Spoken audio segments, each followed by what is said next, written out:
Question number 10 है कि moving body may not have, कि अगर एक बॉडी मूव कर रही हो तो फॉलोइंग में से कौन सी क्वांटिटी है जो वो पोजेस नहीं कर रही होगी। तो यहाँ पे अगर आप देखें कि एक बॉडी एक हॉरिजेंटल लाइन पे मूव कर रही है, तो यहाँ पे अगर देखें चूँकि मूव कर रही है तो वो काइनेटिक एनर्जी भी पोजेस करेगी। अगर काइनेटिक एनर्जी है तो मोमेंटम भी होगा। लेकिन अगर हम पोटेंशियल एनर्जी को देखें तो पोटेंशियल एनर्जी चूँकि पोजीशन की वजह से होती है कि अगर बॉडी अपवर्ड मूव कर रही हो या डाउनवर्ड मूव कर रही हो तो इस केस के अंदर पोटेंशियल एनर्जी होती है। लेकिन अगर बॉडी हॉरिजॉन्टल पाथ के ऊपर अगर मूव कर रही हो तो वो पोटेंशियल एनर्जी को पोजेस नहीं करती। तो इस केस में हमारा जो आंसर है वो चार्ली है कि मूविंग बॉडी ज़रूरी नहीं है कि उसमें पोटेंशियल एनर्जी भी हो। पोटेंशियल एनर्जी तब होगी जब बॉडी अपवर्ड या डाउनवर्ड मूव कर रही होगी। क्वेश्चन नंबर 11 है कि base units of the power are. तो पावर का हमारे पास क्या रिलेशन है, वर्क ओवर टाइम। तो वर्क का अगर हम यूनिट देखें तो वो जाउल होता है और टाइम का सेकंड होता है।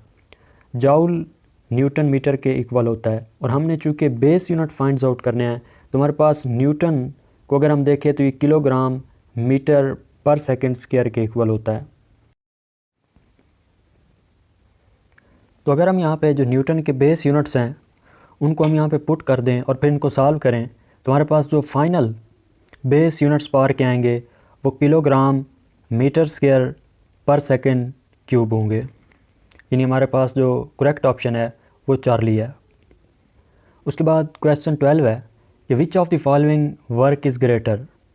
तो याद रखिएगा कि वर्क एक स्केलर क्वांटिटी है जो कि मैग्नीट्यूड के ऊपर डिपेंड कर रही होती है।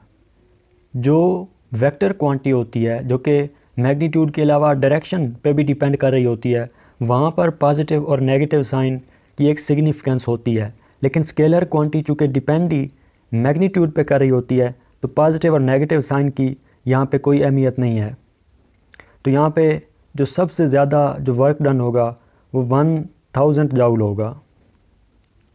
और अगर हम एक तरतीब को देखें कि कहाँ पे सबसे ज़्यादा और किसका सबसे कम है, तो सबसे ज़्यादा वर्क डन यहाँ पे 1000 जाउल है, उससे कम 500 जाउल और देन 200 और फिर 100 जाउल।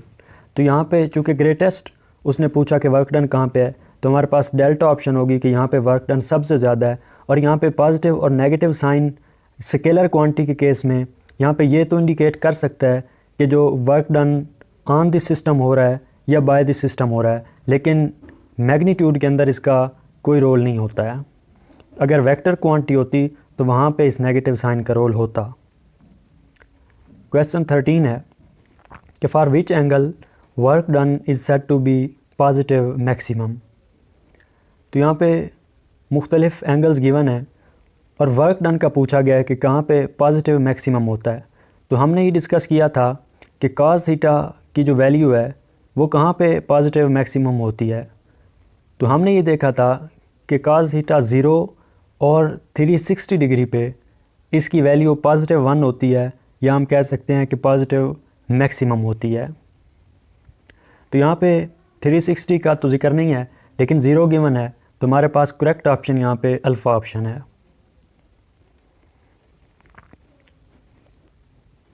क्वेश्चन 14 है for which angle work is said to be negative maximum. तो हमने ये देखा था कि cos थीटा की जो नेगेटिव मैक्सिमम वैल्यू होती है वो 180 के ऊपर होती है। तो यहाँ पे हमारे पास करेक्ट ऑप्शन बीटा ऑप्शन होगी।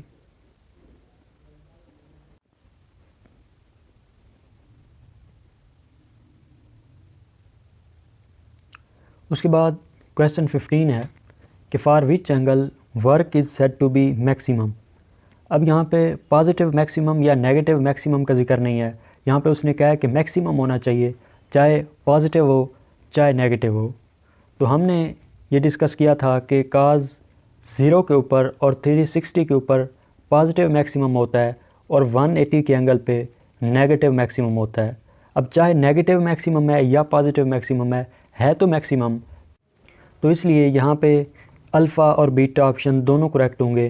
तो सी के अंदर हमें गिवन है कि both alpha and beta are correct. So हमारे पास यहाँ पे जो करेक्ट ऑप्शन है वो चार्ली है।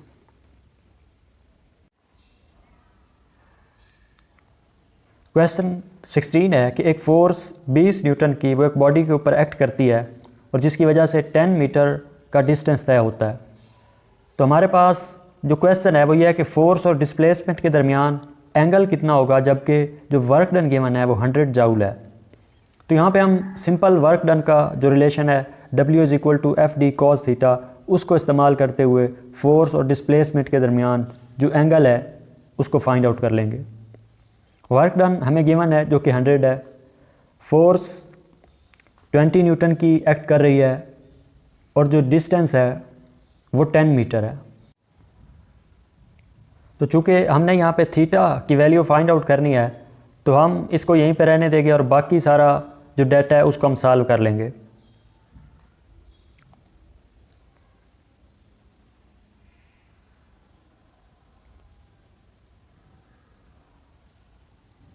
तो यहाँ पे अगर हम काज को दूसरी साइड पे लेके जाएं तो ये काज इन्वर्स हो जाएगा और जो हमारे पास वैल्यू बची है 1/2, तो जब हम काज इन्वर्स 1/2 ये लेंगे तो हमारे पास एंगल 60 का एंगल आएगा।